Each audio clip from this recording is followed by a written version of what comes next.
Good afternoon, everybody. Thank you for joining us at this remote press conference.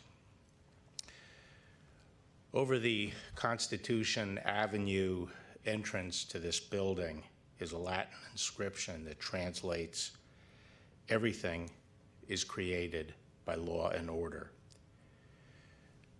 That ancient principle still holds true. Our free society depends on the rule of law, the assurance that ordinary citizens can go about their lives without being subject to arbitrary violence or fear. When the rule of law breaks down, the promise of America does also. Our nation is now confronting two serious challenges to the rule of law. The first is a long-standing one, but was recently crystallized and driven home by the killing of George Floyd in Minneapolis.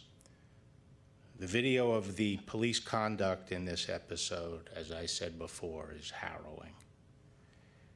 When you watch it and imagine that one of your own loved ones was being treated this way and begging for their lives, it is impossible for any normal human being not to be struck to the heart with horror. This matter is being pursued by both the state and the federal government. The state has filed already second-degree murder charges against one of the officers and aiding and abetting charges against the other three officers. As we typically do in cases such as this, the Department of Justice and the FBI is conducting a parallel and independent investigation into possible violations of federal civil rights laws. The President has directed me to spare no effort.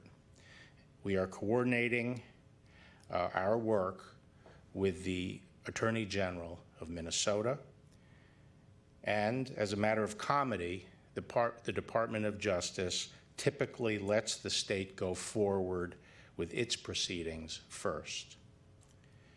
This afternoon, our United States Attorney in Minnesota and the FBI Special Agent in charge of our Minneapolis field office, the FBI's field office, will attend a memorial service for Mr. Floyd. Today is a day of mourning, and the day is coming soon, I am confident, when justice will be served. George Floyd's death was not the first of its kind, and it exposes concerns that reach far beyond this particular case. While the vast majority of police officers do their job bravely and righteously, it is undeniable that many African Americans lacked confidence in our American criminal justice system. This must change.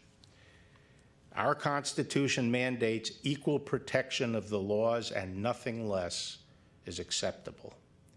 As the nation's leading federal law enforcement agency, the Department of Justice will do its part. I believe that police chiefs and law enforcement officials and leaders around the country are committed to ensuring that racism plays no part in law enforcement, and that everyone receives equal protection of the laws. In October 2019, the President established the first Commission on Law Enforcement since the 1960s, and I am meeting with them later this month, and I have been talking to law enforcement leaders around the country. And in the weeks and months ahead, we will be working with community leaders to find constructive solutions so that Mr. Floyd's death will not have been in vain. We will work hard to bring good out of bad. Unfortunately, the aftermath of George Floyd's death has produced a second challenge to the rule of law. While many have peacefully expressed their anger and grief, others have hijacked protests to engage in lawlessness. Violent rioting, arson, looting of businesses and public property, assaults on law enforcement officers and innocent people, and even the murder of a federal agent. Such senseless acts of anarchy are not exercises of First Amendment rights. They are crimes designed to terrify fellow citizens and intimidate communities. As I told the governors on Monday, we understand the distinction between three different sets of actors here. The large preponderance of those who are protesting are peaceful demonstrators who are exercising their First Amendment rights. At some demonstrations, however, there are groups that exploit the opportunity to engage in such crimes as looting. And finally, at some demonstrations, there are extremist agitators who are hijacking the protests to pursue their own separate and violent agenda. We have evidence that Antifa and other similar extremist groups, as well as actors of a variety of different political persuasions, have been involved in instigating and participating in the violent activity. And we are also seeing foreign actors playing all sides to exacerbate the violence. The Department of Justice is working to restore order in the District of Columbia and around the nation. Here in Washington, we are working with the local police, the citizen soldiers of the National Guard, and other federal agencies to provide safety and justice. We have deployed all the major law enforcement components of the department on this mission, including the FBI, the ATF, the DEA, the Bureau of Prisons, and the U.S. Marshals Service. Their leaders are with me today and we'll be talking shortly. I thank all of these leaders and their components for working bravely and professionally to protect the district. I'm pleased to say that, especially over the last two nights, the demonstrations, while large, have been peaceful. The Justice Department is also working closely with our state and local partners to address violent riots around the country. Our federal law enforcement efforts are focused on the violent instigators. Through the FBI, U.S. attorneys' offices, component field offices, and state and local enforcement, we are receiving real-time intelligence, and we have deployed resources to quell outbreaks of violence in several places. I urge governors and mayors and other state and local leaders to work closely with the National Guard and with us. The federal government has thus far made 51 arrests for federal crimes in connection with violent rioting. We will continue to investigate, to make arrests, and to prosecute where warranted. When I was Attorney General in 1992, riots broke out in Los Angeles following the acquittal by the state of police officers accused of beating Rodney King. Ultimately, the Department of Justice, at my direction, filed federal civil rights charges against those officers. As President Bush assured the nation at that time, quote, "The violence will end, justice will be served, hope will return. The same is true today. The rule of law will prevail." Thank you. Now I'd like to introduce my colleague, Chris Wray, the director of the FBI, and I have to say, this is the FBI that I've had the pleasure of working with over the last few days, the FBI that I know and love, that have really stood up here and performed magnificently, not only here in DC, but around the country and in all their field offices. And their enforcement functions, their intelligence functions are now in full gear. And I'm confident that with the FBI's leadership, we are going to deal effectively with the criminals who are involved in extremist violence. Chris?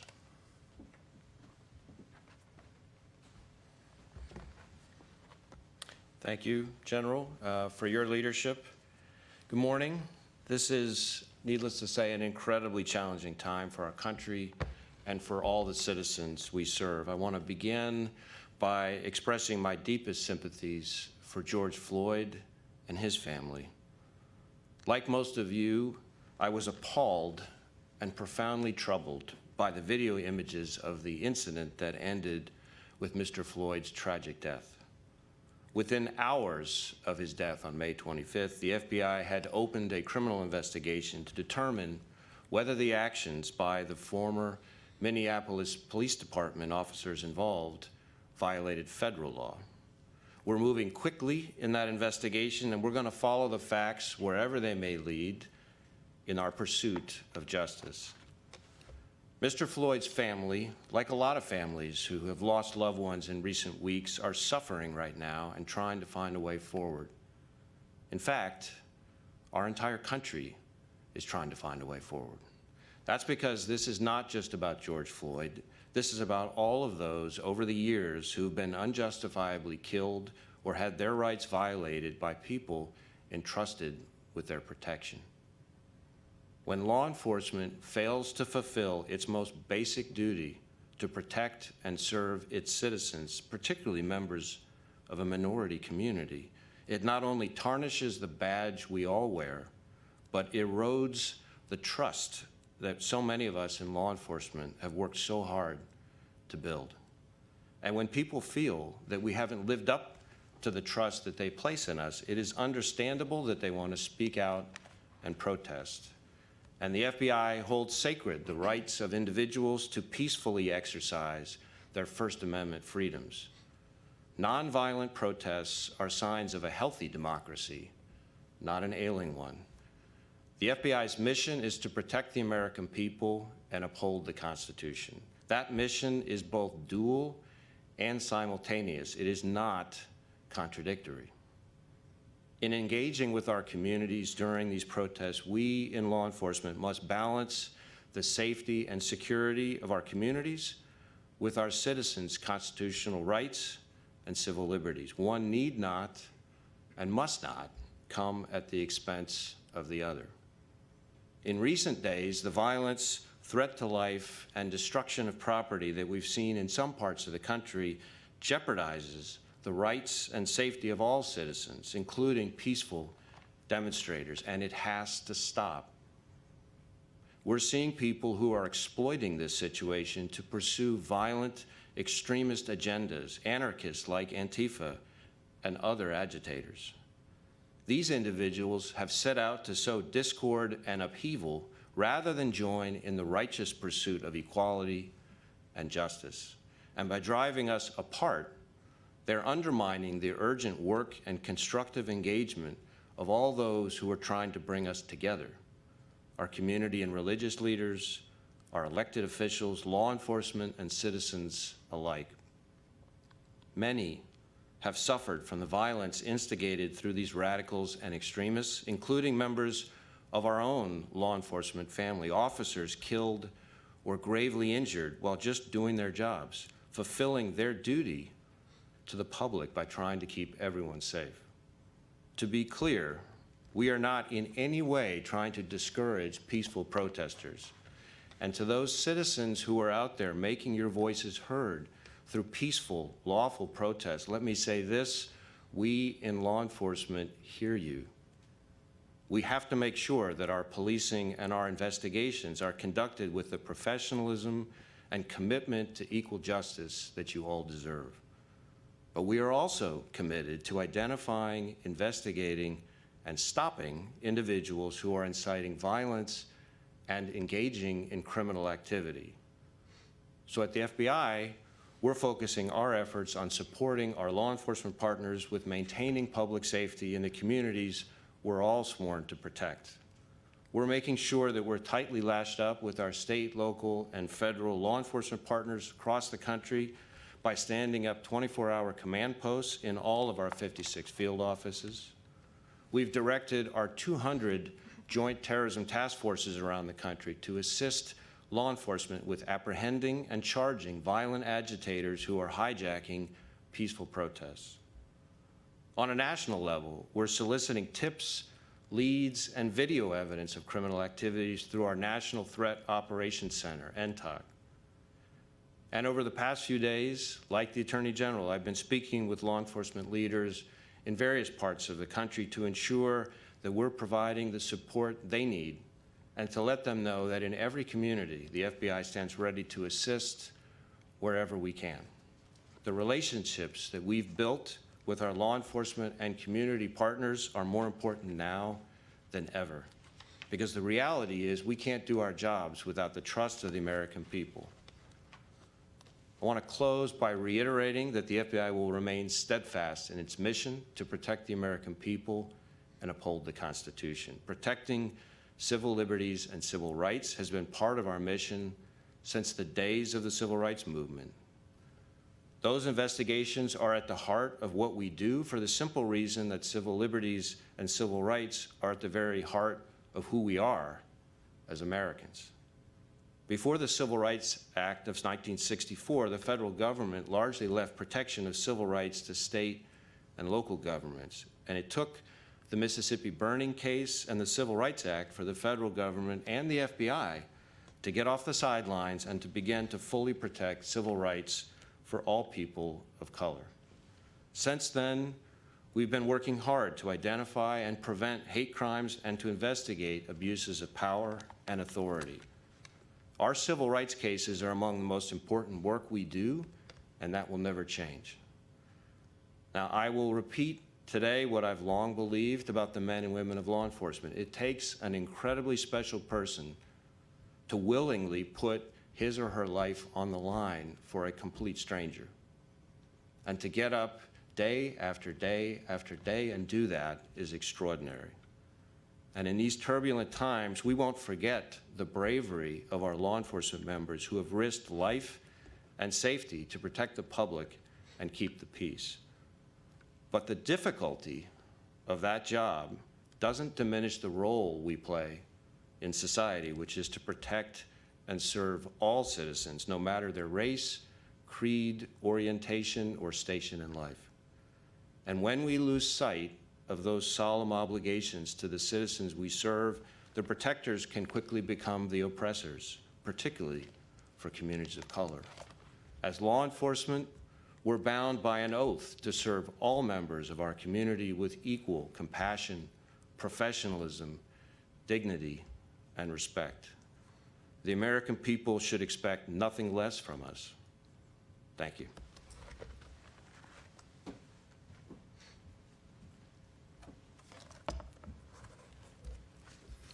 Good morning. I am Donald Washington, Director of the United States Marshal Service.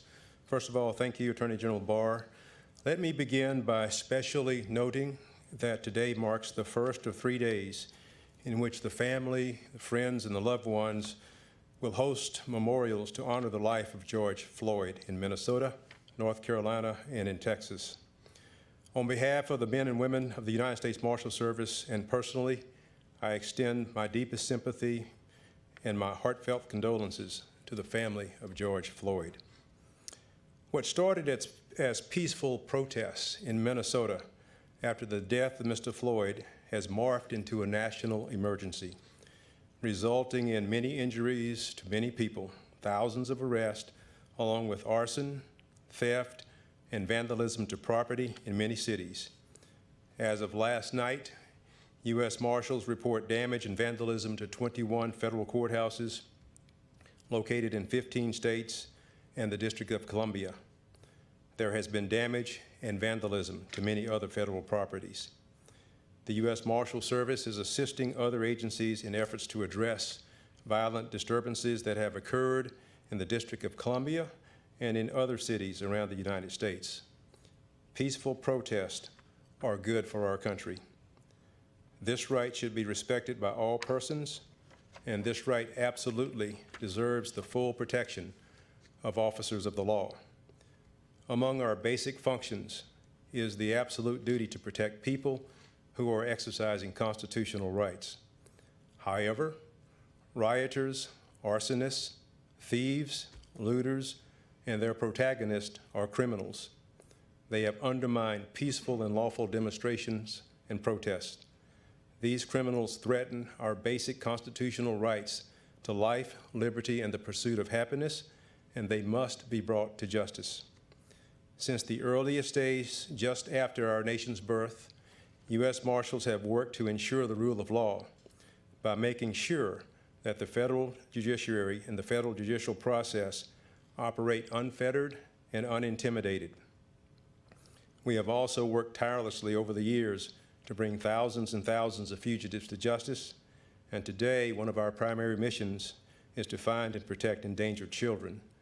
In the last week, U.S. Marshals have coordinated with U.S. attorneys and state, local, and federal partners to protect protesters and to address the criminal acts of others. Deputy U.S. Marshals are assisting with and conducting criminal investigations required by the criminal acts of persons who are instigating and causing violence against persons and property, where such acts violate federal laws. Working with our local law enforcement partners, we are also securing federal properties threatened by criminal acts and protecting persons from the violent acts of others. I believe strongly that this special mission is important to our democracy. We will protect those who are engaged in lawful protests, but we will arrest those who commit felonies in our presence. We are working violent crime warrants and investigating gang activities that incite riots or terrorism. We are assisting and partnering with federal, state, and local authorities consistent with our broad federal jurisdiction. To our local governments and private sector leaders, we know that we are stronger, much stronger, when we work together. We will achieve our collective goals of protecting lawful protesters and lawful protests while also enforcing the law. I do not pretend even for a moment to speak for the other leaders here, but I am certain that we all want local leaders to have the confidence and the conviction to request and utilize all available resources to fight violence and to protect our communities. The U.S. Marshal Service is your partner too. In summary, the U.S. Marshal Service will continue to perform our many day-to-day missions, and we will also assist our federal, state, and local partners during this emergency. We will work urgently to keep citizens and law enforcers safe. I thank our concerned citizens for their patience and for their continuing support, and I look forward to any questions you may have. Thank you.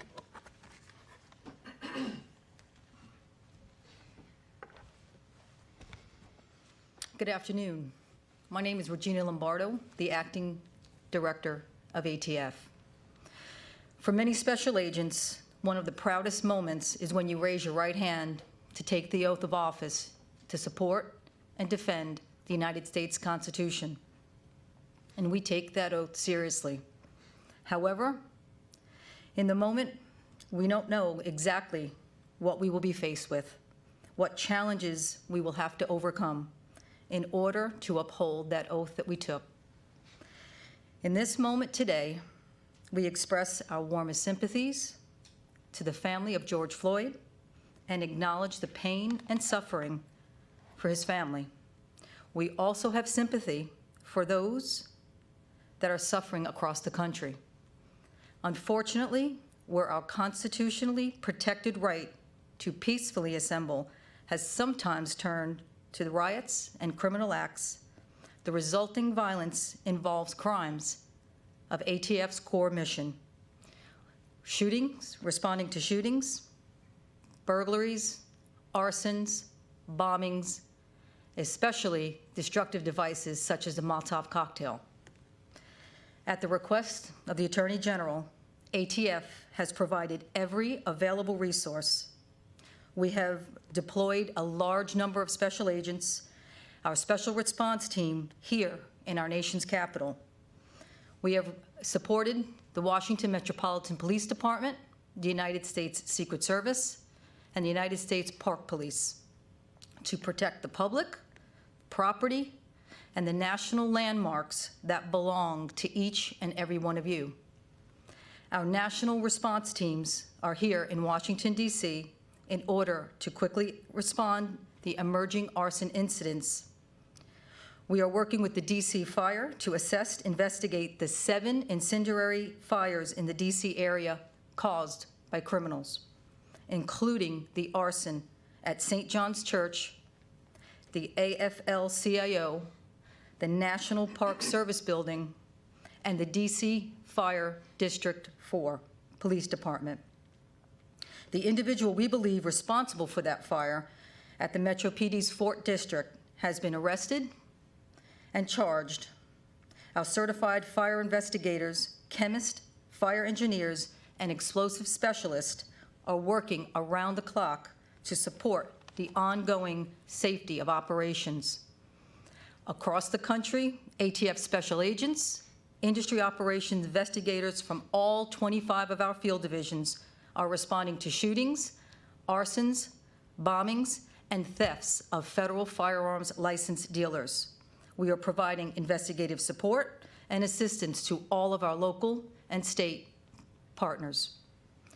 ATF has responded to numerous shooting scenes at the disturbances of cities that is actively working with local law enforcement, and we are entering those shell casings into our National Integrated Ballistic Information Network, NIBIN. Our National Tracing Center is running traces on the recovered firearms, and we are collecting DNA from shell casings and ballistic evidence. Our crime gun intelligence centers are collecting valuable intelligence and sharing all of that information in a joint environment. ATF's JTTF representatives are working with the FBI in multiple cities, as well as our Department of Justice partners, the U.S. Marshals Service, the DEA, and the Bureau of Prisons, all state and local federal law enforcement working in partnership. Our special agents and certified fire investigators are tracking and assisting more than 847 arsons, over 76 explosive incidents, and providing valuable technical expertise and intelligence support. 2 of our national response teams, our NRT, have been activated and responding to Minneapolis and St. Paul, Minnesota.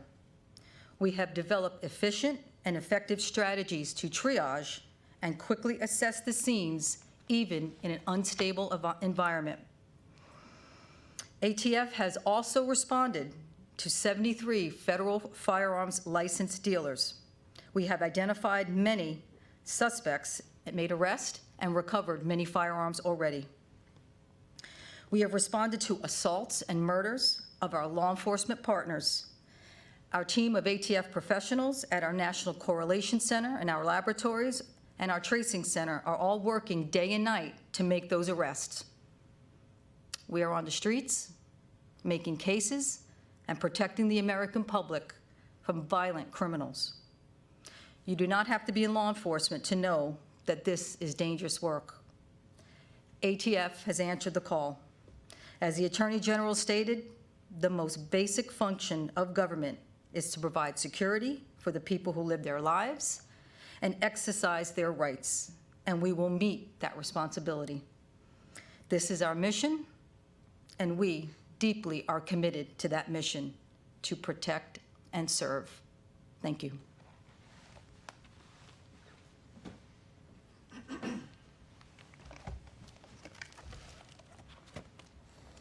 Good morning. My name is Michael Carvajal, the Director of the Federal Bureau of Prisons. The Bureau of Prisons staff are federal law enforcement officers who are often called upon to assist during crisis situations within our communities. The Attorney General asked the BOP to request and assist other law enforcement agencies in maintaining order and peace in the District of Columbia. BOP crisis management teams are highly trained to deal with various types of emergency situations, including crowd control and civil disturbances. They are experienced in confrontational avoidance and conflict resolution. In the aftermath of the tragic death of George Floyd, it is unfortunate that these services are necessary. On behalf of the BOP and its 36,000 staff, I extend our greatest sympathies to the family for his loss. We also respect the rights of the public to express their frustration and grief. We appreciate those who seek to ensure the events surrounding Mr. Floyd's death are never repeated again. It's shameful those voices are being drowned out by those seeking to incite violence and destroy property. I'm proud of the work our staff do every day to keep our institutions safe, and I'm honored that they were called upon to assist our communities. Thank you.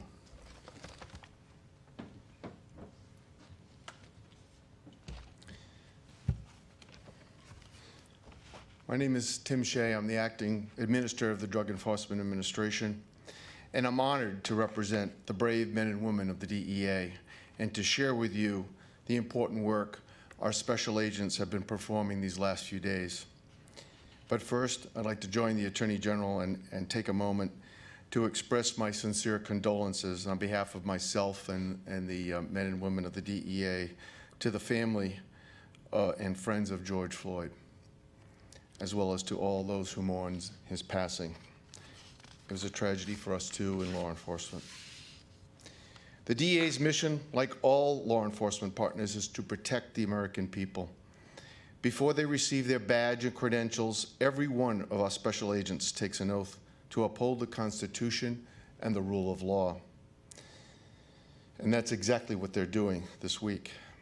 As is the case with other significant events, our agents have been authorized to respond as needed to violations of federal law. And I'm proud of what our agency has done to assist our state and local partners to ensure that those who wish to peacefully protest may do so in safety and without fear of violence. While these events have been largely peaceful, agitators continue to attempt to sow chaos. We've recovered weapons. We've had rocks thrown at our vehicles. And our agents, along with other law enforcement partners, have endured the continual verbal assaults. And during that time, our agents have acted professionally and admirably under these very difficult conditions. DEA special agents are providing security, conducting threat assessments, sharing that information on potential violations of federal law in real time. In addition, DEA continues to investigate drug-related crimes, including the theft of controlled substances from looted pharmacies, which is happening here in the District of Columbia and across the country. In the National Capital Region, approximately or over 150 DEA special agents have partnered with the Metropolitan Police Department at their request and the National Guard to enforce security posts and maintain a secure perimeter in designated areas. DEA has also provided over 11 mobile response teams, SRT teams, who are prepared to respond to high-risk situations and other requests for assistance, including medical services. DEA owes much of its success in enforcing our nation's drug laws to the assistance provided by the very federal, state, and local partners that need our help now. Every DEA agent out on the street helps free up one of our local law enforcement counterparts, in the case of Washington, the MPD, to carry out their policing functions and protect the public. DEA is committed to providing that support as long as it's needed, requested, and authorized. Our country was founded upon basic principles and rights, and chief among them is the right of free speech and the right to assemble peaceably. We're supporting those rights and the peaceful demonstrators by ensuring their voices can be heard and that those seeking to exploit this situation are held to account. Thank you.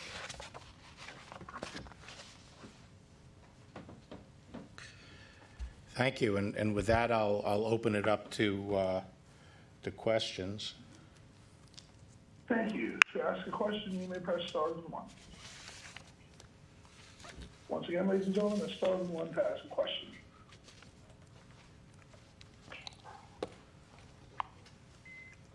And today's first question comes from Pete Williams with NBC News. Please go ahead.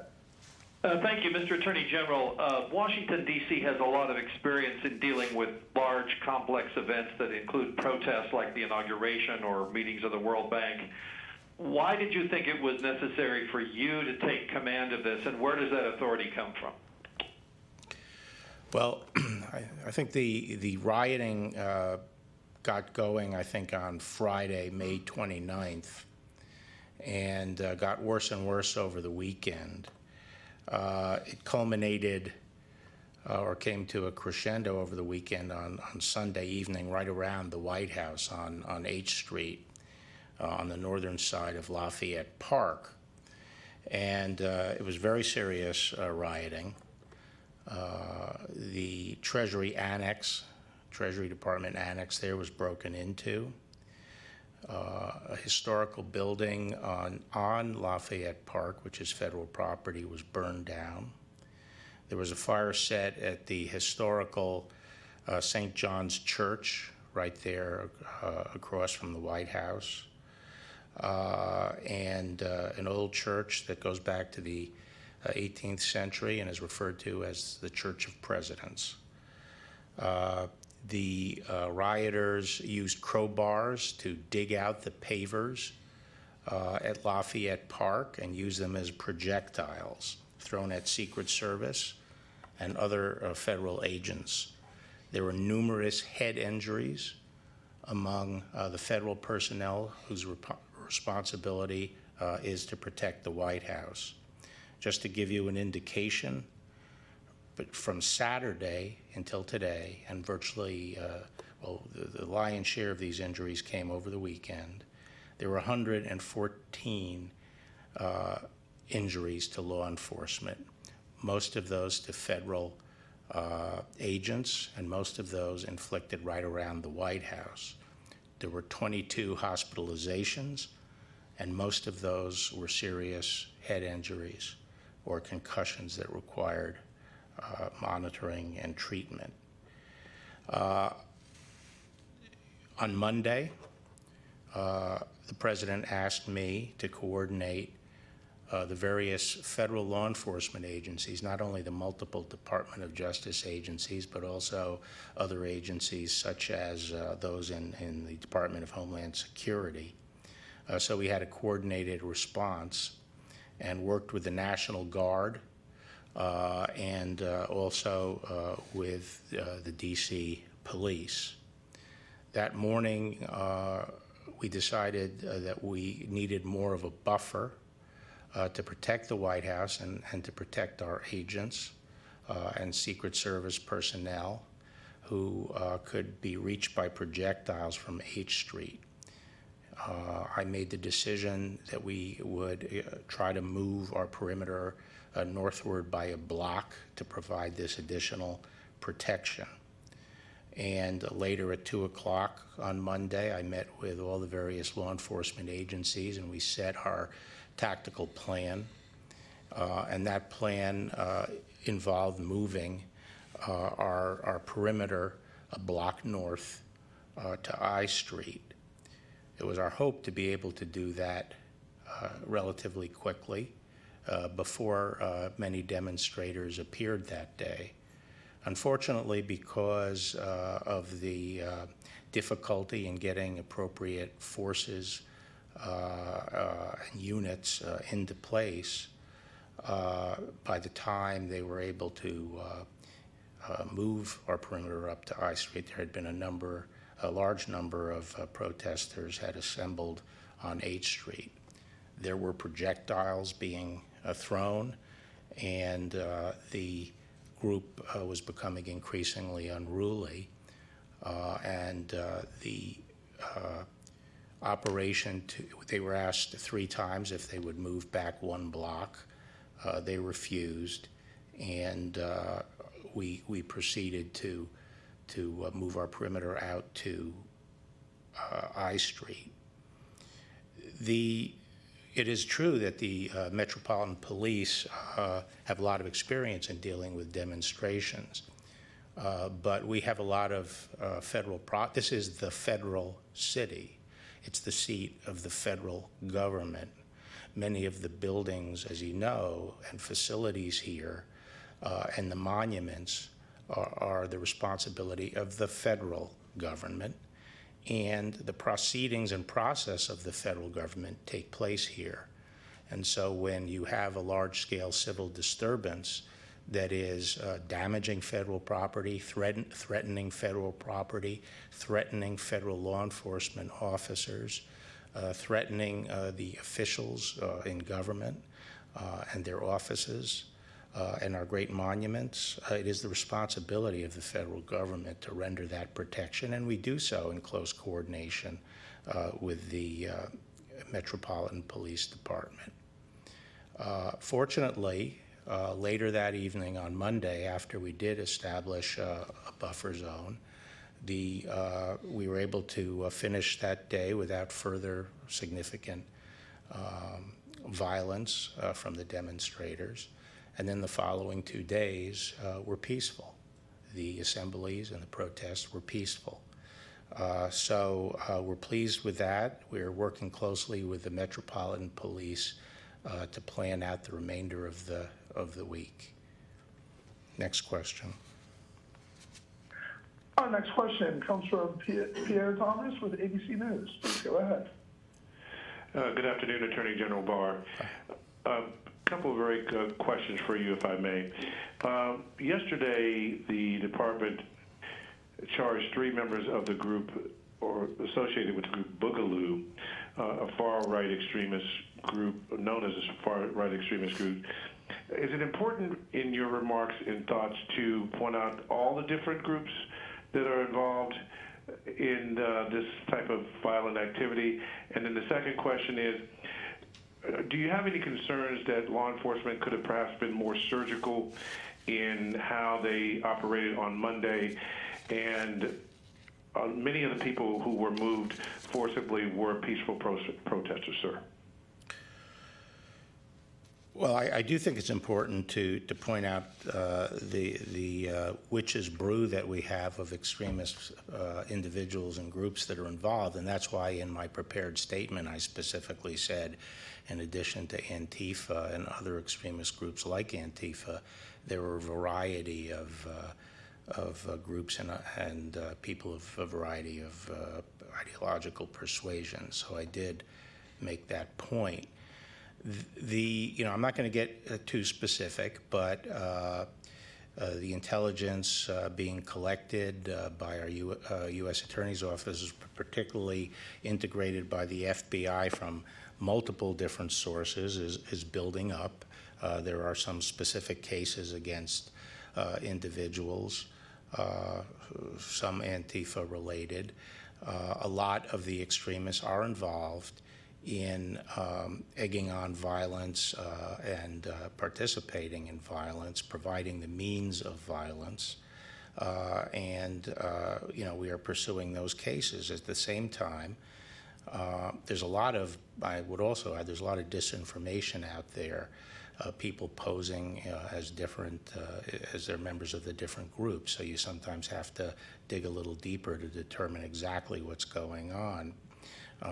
And there are some groups that don't have a particular ideology other than anarchy. There's some groups that want to bring about a civil war, the Boogaloo group, that has been on the margin of this as well, trying to exacerbate the violence.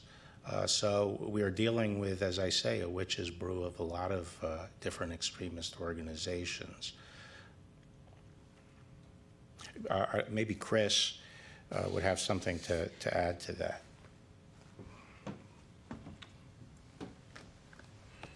Sure. I mean, let me say first, as I've said for quite some time, and including even my first few months in the job, we, the FBI, have quite a number of ongoing investigations of violent anarchist extremists, including those motivated by an Antifa or Antifa-like ideology, and we categorize and treat those as domestic terrorism investigations and are actively pursuing them through our joint terrorism task forces. In the course of the current unrest, while the majority of the protesters are peaceful, there are certainly instigators, agitators, and opportunists seeking to exploit these demonstrations to commit violence or rioting.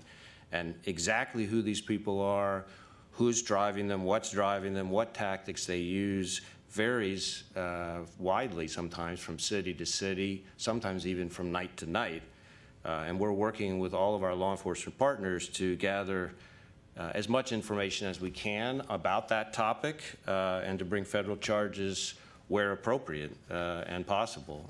So we're about the violence. We're not about the ideology, and it doesn't matter what your ideology is. If you commit violence or rioting or acts that we would consider terrorism, we're going to pursue it.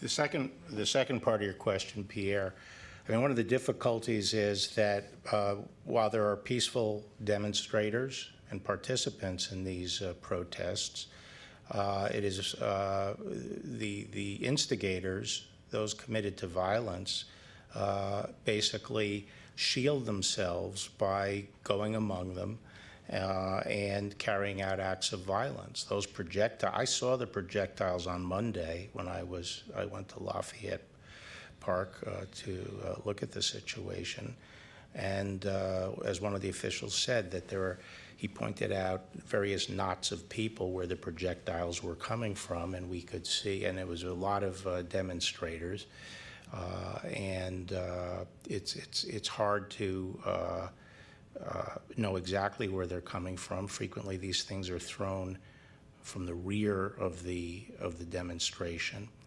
but we could not continue to protect the federal property involved and protect the safety of our agents with such a tight perimeter, and so our object was to move it out by 1 block. The next question, please. Our next question comes from David Spunk with Fox News. Please go ahead. Hello, Mr. Attorney General. Yesterday, your colleague over at the Department of Defense, Secretary Esper, expressed some regret in the way that things were handled at Lafayette Park, Lafayette Square, posing in a picture with President Trump, said he wants to stay apolitical, stay out of things. As you mentioned, you had this job in 1992. You saw this during the Rodney King riots. What do you think about politics, and do you believe that you're being too political in this by standing in a picture with the president in front of the church? What is your take on this compared to what Secretary Esper said? Yeah, I don't know what he was conveying there. Obviously, my interest was to carry out the law enforcement functions of the federal government and to protect federal facilities and federal personnel, and also to address the rioting that was interfering with the government's function. And that was what we were doing. I think the president is the head of the executive branch and the chief executive of the nation, and should be able to walk outside the White House and walk across the street to the Church of Presidents. I don't necessarily view that as a political act. I think it was entirely appropriate for him to do.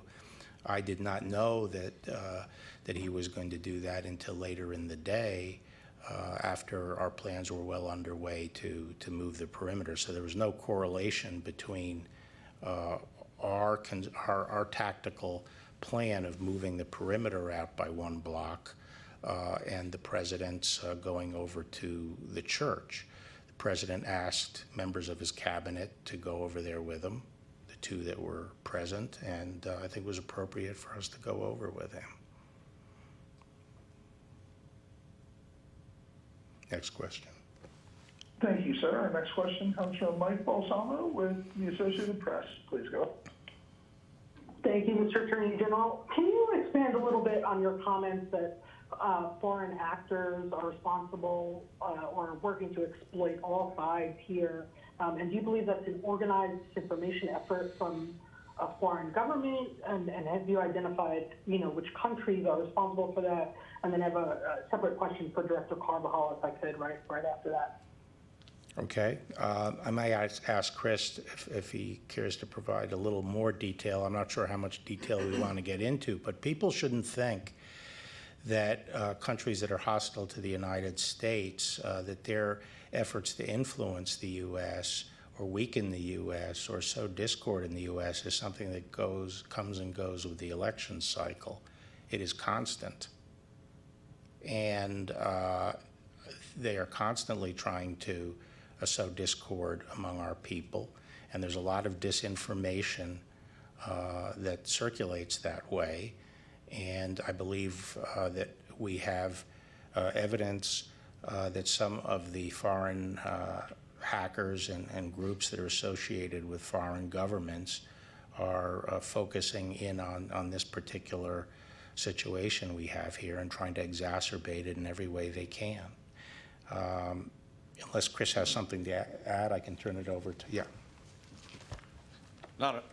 Not a whole lot that I can say here, other than to say that it is unfortunately not unusual for foreign actors to choose to try to amplify events in this country to sow divisiveness and discord, and in particular through the use of state-associated media from some of those countries, but also social media provides a bullhorn or an amplifier to gin up more controversy where controversy may already exist, and to try to generate upheaval in that regard. And those foreign actors should know that we're watching it extremely closely and are prepared to act if necessary. And what's your question for Mr. Carvajal? Director, can you address some concerns that have been raised in the last few days about the BOP, specifically that some officers stationed around D.C. Have said that they've been specifically told not to tell people that they work for the federal government? And last night we learned an inmate at the MDC in Brooklyn had died after officers used pepper spray on him after he barricaded himself. Do you have concerns there that non-lethal force resulted in someone's death?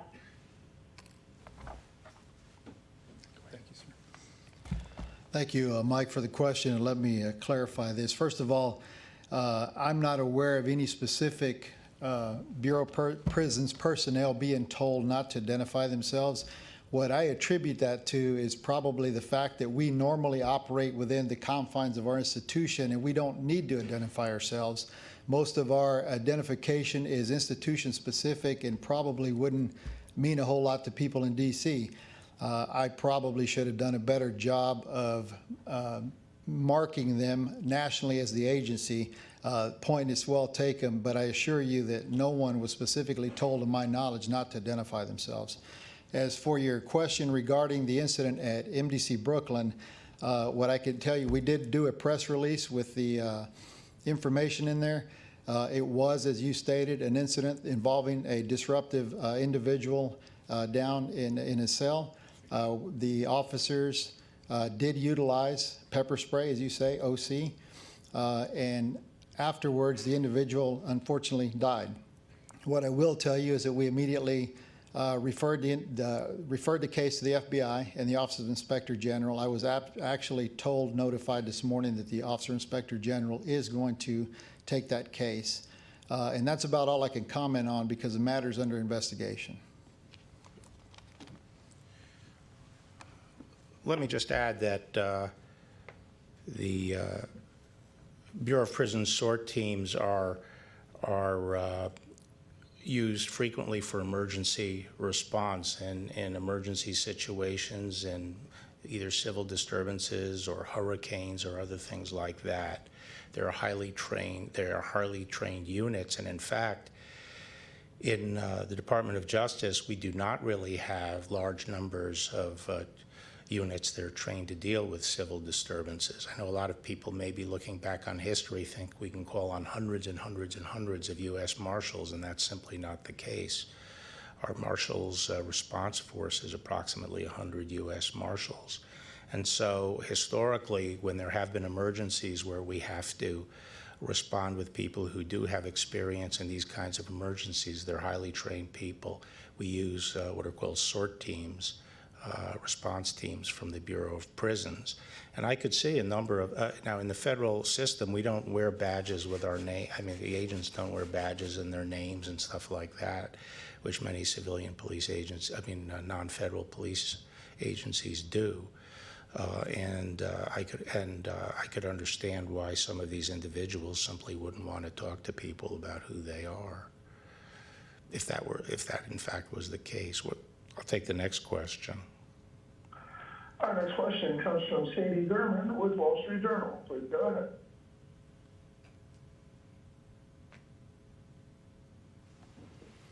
Katie, your line is open now. Can you hear me? Yep. Hi there. Hoping you can explain how exactly you coordinate the National Guard deployment and movement in and around Washington with those of various federal law enforcement agencies. Is it you who communicates the orders to them, and how does that work? No, well, it largely depends who they're supporting at that time. Some of the National Guard were supporting the Metropolitan Police Department, and some of them would be out beyond the White House perimeter, working the streets with MPD. So they would be tactically attached there. Others, we asked the National Guard to protect federal monuments, and so a number of the units, maybe even, well, I won't speculate about a majority, but a lot of the units were dispersed around the city to protect federal monuments or particular federal facilities. Those that were within the White House area and were part of protecting the White House and Lafayette Park area were under the direction of the tactical commanders in that area. But in terms of requesting the resources and asking for their assistance, that was ultimately my responsibility of ensuring that the National Guard that we needed to support law enforcement and support the district were brought to bear. Next question. Yes, sir. Our next question comes from Katie Benner with New York Times. Please go ahead. Hi, Mr. Attorney General. Thank you so much for doing this press conference. I have two questions, but the most important is probably I'd like to ask you about your thoughts on police abuse of power. Last year at a law enforcement conference, you said that such abuse reflected bad apples more than systemic breakdowns. But today you said George Floyd's death is not the first of its kind. While the vast majority of officers do their jobs bravely and righteously, it's undeniable that many African Americans lack confidence in the criminal justice system. So has your thinking on whether we're looking at a systemic issue or not shifted over time? No, my views haven't shifted recently.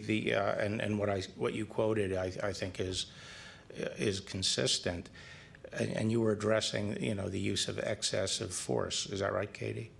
Is that what you were addressing, or were you talking more? Yes, excessive force, the police abuse, yes. Yeah, I do think that those who engage in excessive force that involves, remember, federal civil rights laws address willful use of excessive force, and those that engage in that kind of activity, I think, are a distinct minority. And I think the overwhelming number of police officers try conscientiously to use appropriate and reasonable force. And then my second question was just, it seems that we're ratcheting up in the district the tools and the power of the federal response, giving DEA, BOP, for example, the power to make arrests.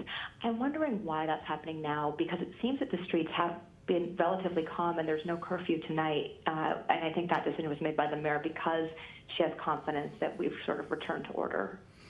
Well, actually, after assessing the situation last night toward the end of the evening, that is late or maybe early in the morning, I felt that we could afford to collapse our perimeter and eliminate some of the checkpoints and so forth, and take a little bit of a more low-profile footprint for a couple of reasons. Number one, I think that we have seen a sharp reduction in violent episodes and peaceful demonstrations, and our hope and expectation is that those will continue. And also because we now have on hand sufficient resources, we feel, to deal with that contingency if violence increases. So I do think that over the weekend, and certainly at the beginning of this week, we had a phenomenon around the country with a number of cities getting extremely violent. A lot of officers have been hurt around the country, a lot of victims, a lot of property damage. And as I said, on Sunday, it was probably the peak of violence in D.C., and on Monday, we were still facing very large demonstrations that were belligerent and throwing projectiles, although the evening ultimately ended more peaceably. So as I told the governors on Monday, it's very important to use sufficient forces, law enforcement, to establish law and order in a city when you have riots running. If you use insufficient resources, it's dangerous for everybody. It's dangerous for the officers, it's dangerous for the protesters, it's dangerous for the population, because things can easily get out of control and you lose control of events. That's what riots are. And the way to address it is to make sure the resources are there and that people understand the resources are there to deal with that kind of violence. And I think once that occurred, it provided an environment where things could quiet down, and they did quiet down, and hopefully they will stay quieted down. Next. Okay. I think that was it. I appreciate everyone's attendance. And I again want to appreciate the hard work done by all the men and women in the Department of Justice and the Justice Department components and their leaders. Thank you. Thank you all for attending.